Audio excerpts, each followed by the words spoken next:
So a new month and a new theme as we look at our side banners in the room, and October is focused on this idea of love and safety. What a dual opportunity to approach it, because we have the idea of that. I'm going to call it from the human lens, but we also have the opportunity to approach that and understand it from a spiritual lens. So when we don't know something, we call that ignorance. How many of you have been ignorant before in your life? How many of you are still ignorant about something? Okay? Thank God that you raised your hand, because can you imagine what we would be? We'd be monsters if we said we know it all. So to not know something is actually a beautiful thing, particularly when you have a receptive mind. So when we have beginner's mind and availability to open up and to discover or uncover new things, then that willingness magnetizes itself to those opportunities. When we shut down and we profess that we know everything, and we know that already, and we live in that resistance, then we are actually repelling or pushing those opportunities away. And so throughout the course of time, as you look at us as a fascinating species, we've been massively ignorant. There was a time when we thought that the earth was flat. And that was not a right nor wrong thing. It was just an ignorant. It was a place of being unaware until there was enough people with chutzpah and funding to get in some boats and to go and risk falling off the edge. And what they discovered was the fact that there was a whole new paradigm that was available for us. There actually, during the 1800s, when the locomotive was being engineered, you maybe have heard me say this before, but there was this belief that if you were on that train and that train reached a certain level of speed, that you would explode on that train. And so God bless that insane person who said, well, I'll try, and got on that train, and that locomotive began to pick up speed and discovered that they didn't blow up. And so again, a whole new level of awareness is ushered in. And of course, we go through our developmental stages. As a child, we're ignorant of the capability of telling time or doing other skill sets until such time as that we devote ourselves, we recognize that capability, and we apply it. And so this idea of ignorance, it's not a right or wrong thing. But the thing to also be aware of the fact that just because we are ignorant of something does not then discount that thing which is a new truth. I really want you to hear me about that. So again, I want to distinguish what I'm talking about a truth. I'm talking about a spiritual truth. When I talk about that word, see in your mind a big capital T, spiritual truth. And what becomes a truth for you and I? How does it become something so fundamental, foundational? How does it increase our sense of knowing that it's almost scientific because we have proven it?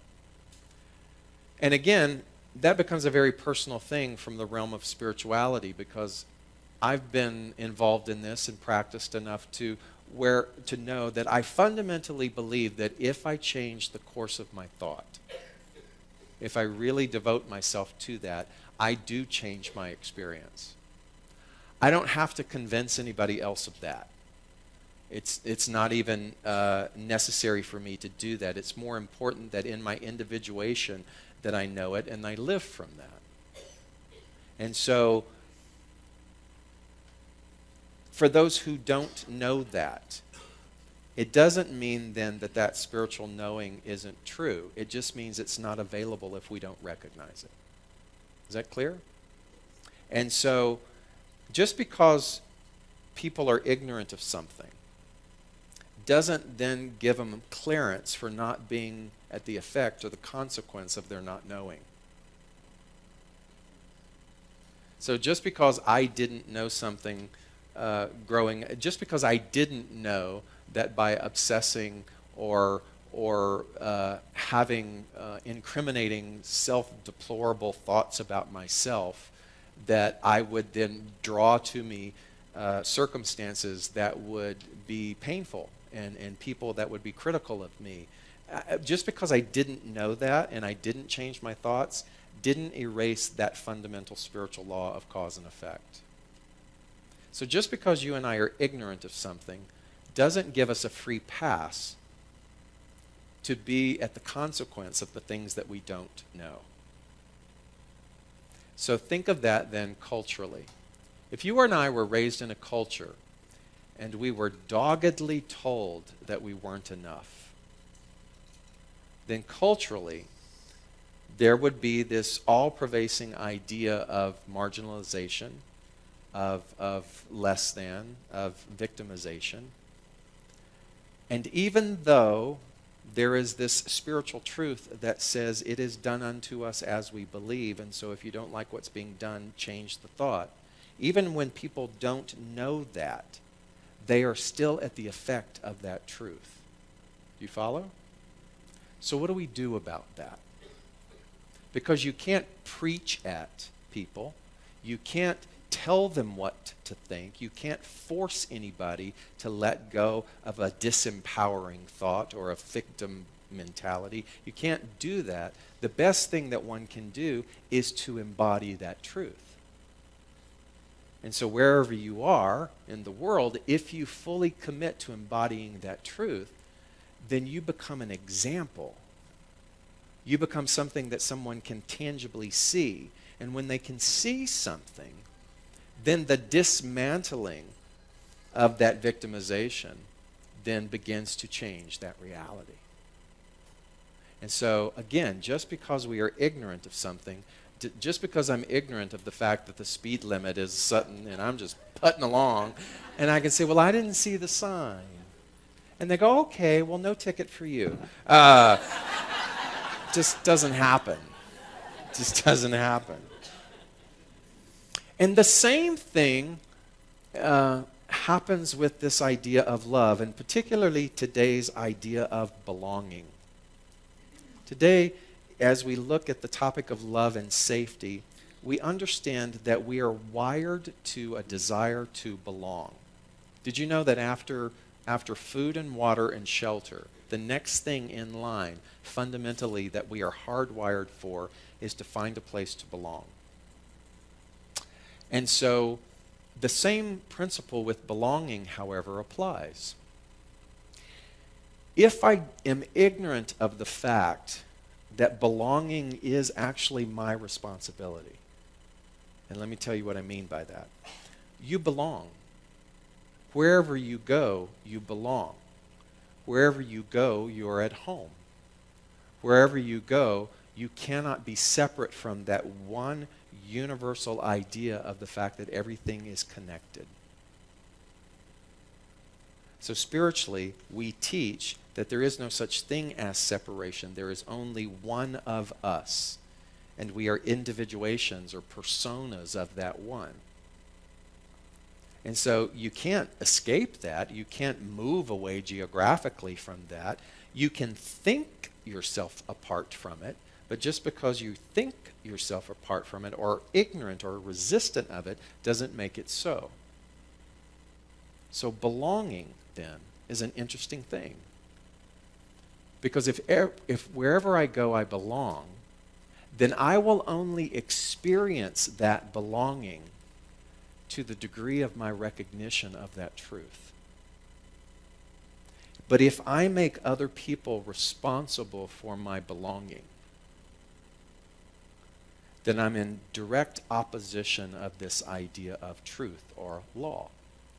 So you see,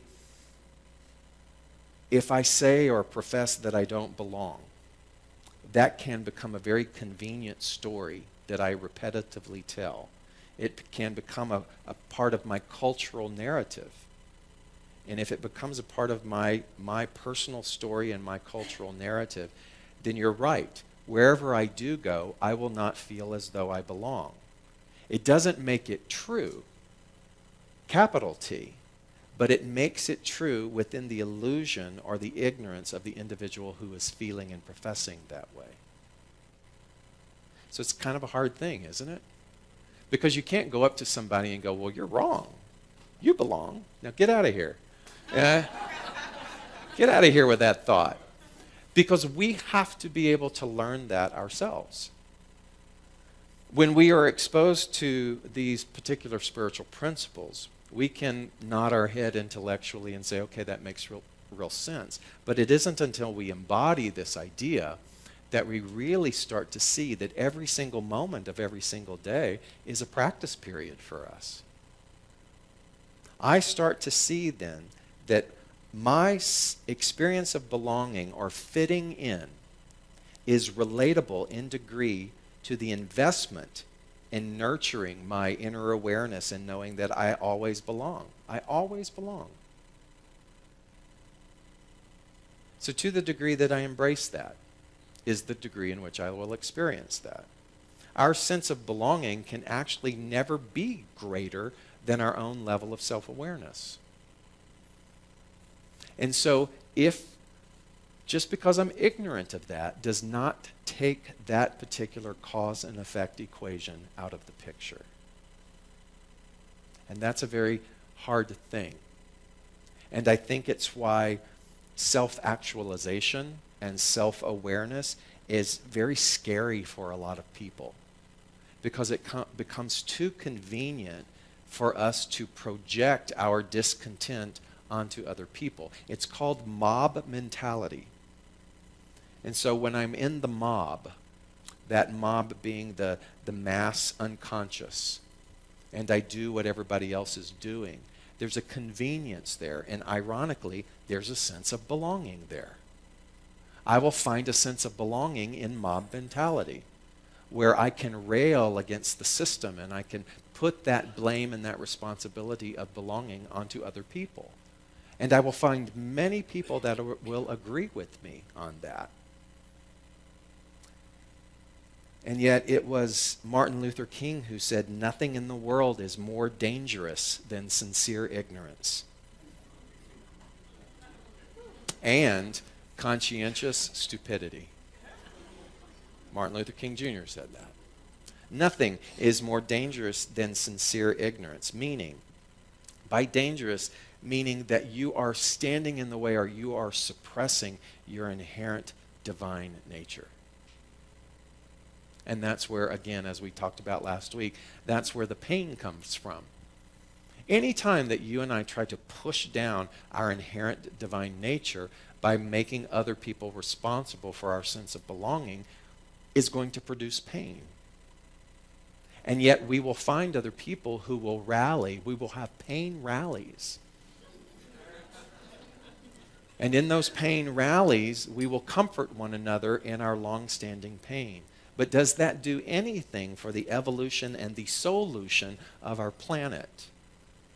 So there then becomes those freaky people who break free, who ride the locomotive and say, I'll try. Who will chart the waters and say, well, I'll explore something different. And it's no different than for you and I with regards to our spiritual journey of where are we in our own investment in relinquishing ourselves from pain. Because the irony is that if we can leave the familiarity of a belonging system that marginalizes us, can you imagine what it would be like in relinquishing that to open it up to a different system of belonging where people are not only taking responsibility for themselves, but they are embracing cutting-edge ideas. They are talking and delving into solution, and they are championing one another not to play small, but to stand in their power. Because here's what happens in mob mentality. I give my power away every single time. Because I say, you are taking something away from me. You are threatening my sense of belonging. But when I individuate and I step back and I begin to understand that level of chaos and frenzy doesn't serve me, then I begin to actually change the vibration and introduce an energy system of harmony. Did you know that horses have 44 chromosomes and donkeys have 42 chromosomes and mules have 43 chromosomes? And the mules, in their 43 chromosomes, have a sense of calm that the horses and the donkeys do not have. And so what ranchers will do in order to calm the horses down is they'll bring a mule into the pen. And all that the mule does is stand there and go, hey. Literally, hey, where's the hay? And just by the presence of the mule, just by that one differentiated chromosome, it calms the whole corral down. So every rancher has a mule on their property. When will you and I take it upon ourselves to really embrace our stable mule? Because there's a lot of horses and there's a lot of donkeys. I could have said asses, but I didn't because it's church. I don't talk that way on Sunday. So,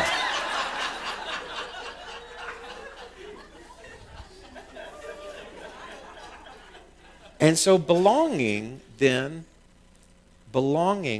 is a self-chosen profession. If we intend vibrationally within ourselves that I belong, then by cause and effect, by this thing of spiritual law, I cannot help but then bring to me the stability, the people, the circumstances, the environment, the vibration of belonging. And I wish, it would be my heart's wish that people around the world who are ignorant of that could understand that.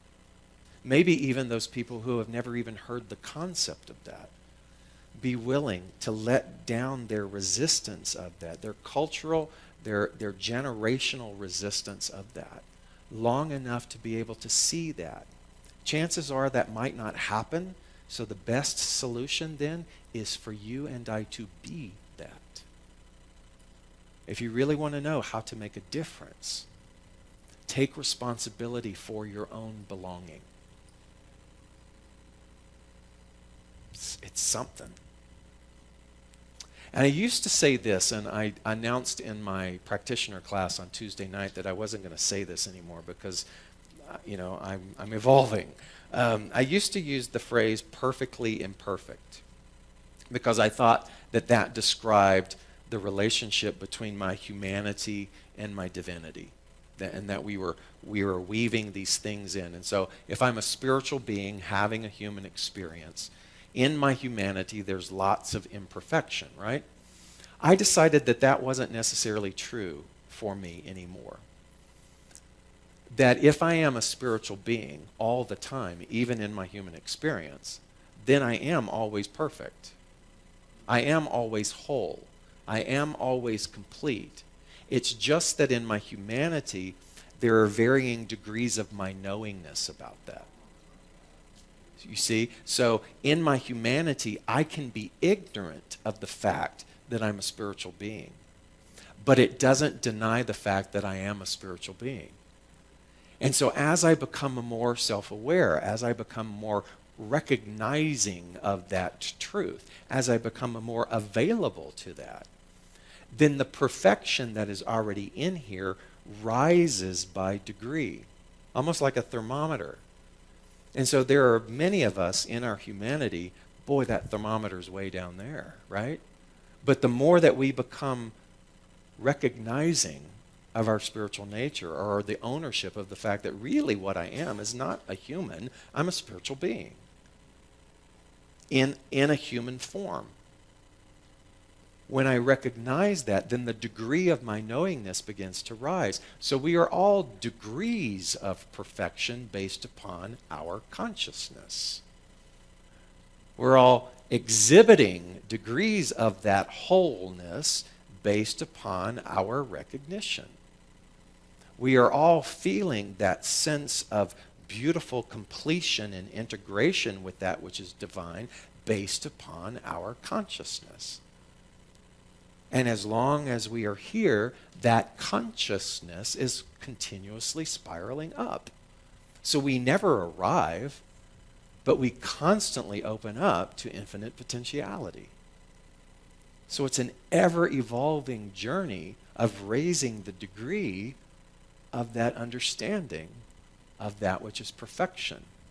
So imagine what would happen in your life using spiritual law of, instead of going, I hate myself, or thinking, I hate myself, or thinking, I'm not perfect, or thinking, I hate this about me, or thinking, I wish this would go away, or medicating the pain, and instead flipped that and said, I am a spiritual being.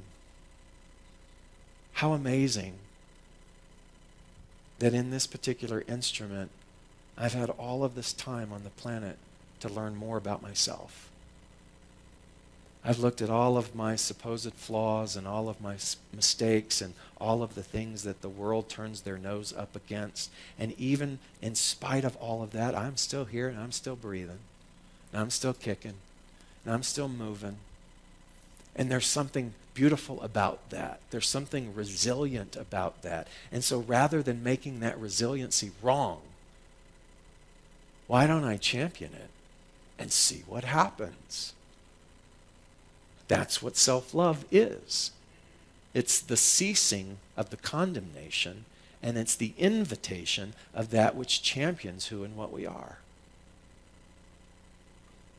And until we do that, until we ride on the locomotive that goes at a higher rate of speed, instead of standing on the sidelines and going, oh, I don't think so. What an idiot. They're going to splatter. They're going to have to change the curtains in that locomotive because they're going to splatter all over the place.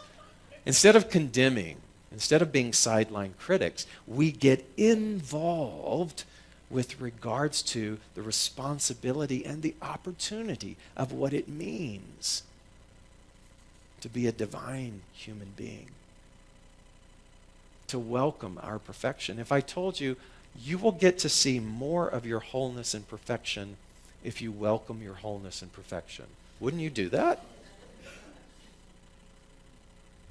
So it's about opening the door.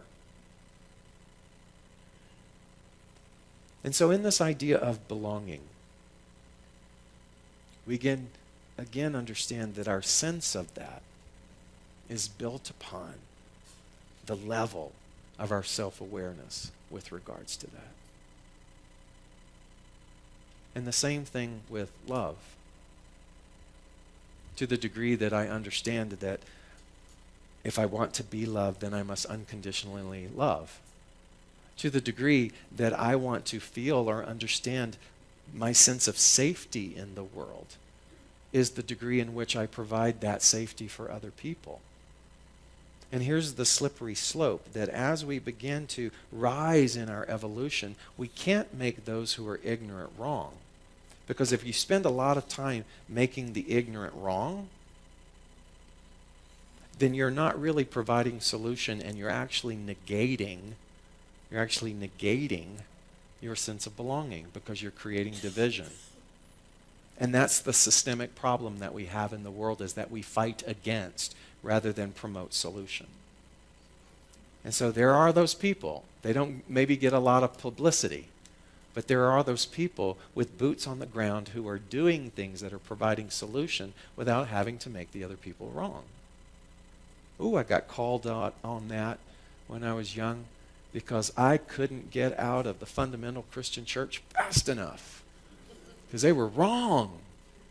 Crazy people. Not all Christians, just the ones in Beaumont, Texas. But I mean, I had to get out of there. And the more that I talked about how awful and how crazy and how demeaning and whatnot, finally it was somebody said, man, you sound just like them. And I realized that that's exactly, the very thing that I was condemning was the thing that I was exhibiting.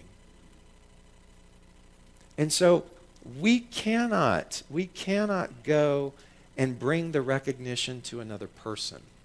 Now hear me when I say that when you take ownership of that sense of belonging, it doesn't mean that you then become this passive individual. That boots of the ground thing becomes rooted and deeply strong. It doesn't mean that you actually don't call out injustice. You do. But you don't let your power be dependent upon their response. That's why I got to give big kudos to the mayor of San Juan, Puerto Rico. Because she called out the injustice, but then she didn't stand there with her hands on her hips and go, okay, where's my stuff? She went and started walking into the fecal waters trying to use the bullhorn to pull people out of their homes. So it doesn't mean that you don't say anything, but you don't wait for that reaction to be a certain way for you to continue to expand that sense of belonging. Because this stance won't get you anywhere. It's funny, we went to Bali and we had instructions and they said, please don't stand this way with the Balinese people and don't point at the Balinese people. And we were like, why? They said, because that tells them through your body language that you're going to pick a fight. And so, you'd be going, if I'm going to go, and they would immediately bounce back like that because we're so accustomed to pointing directions and whatnot, or standing there like this. And so it's kind of that same universal thing. If I get so self-righteous in what I think that I know, I then become a proselytizer. I'm not asking you to be a proselytizer. I'm asking you to be a knower. A personal knower. You know that you belong. You know that you are inseparable to that which is love. And you know that you are in charge of that mental clarity of safety.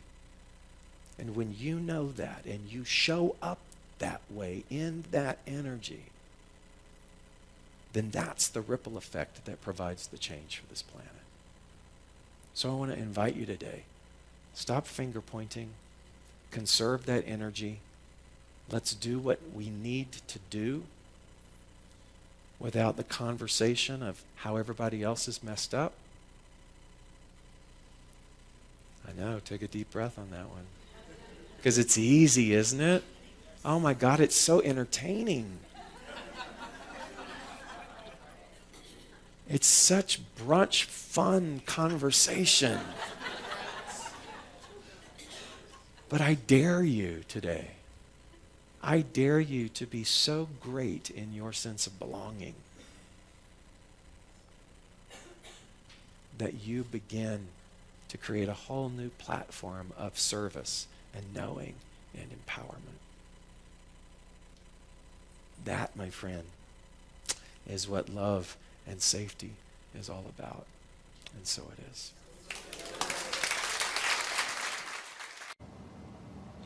Hi, I'm David Ault, and I simply want to say thanks. Thanks for taking the time to watch our broadcast here at Spiritual Living Center of Atlanta. We have a vision, and that vision is to reawaken all to their spiritual magnificence.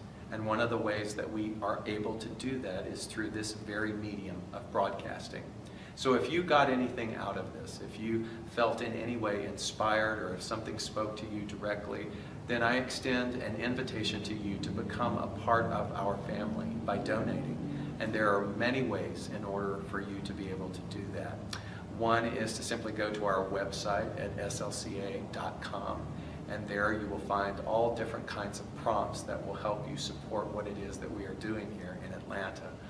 One way is to become a pledger. That means that you decide on a monthly basis that you are going to help us with this vision. Another way is to donate through our management system called Fellowship One, another through PayPal, and another even easier way is on your cell phone. You can do what's called text to tithe, and that number is 404-796-7030. Again, thank you so much for your support, and I invite you to come back weekly to see what it is that we're up to. Blessings.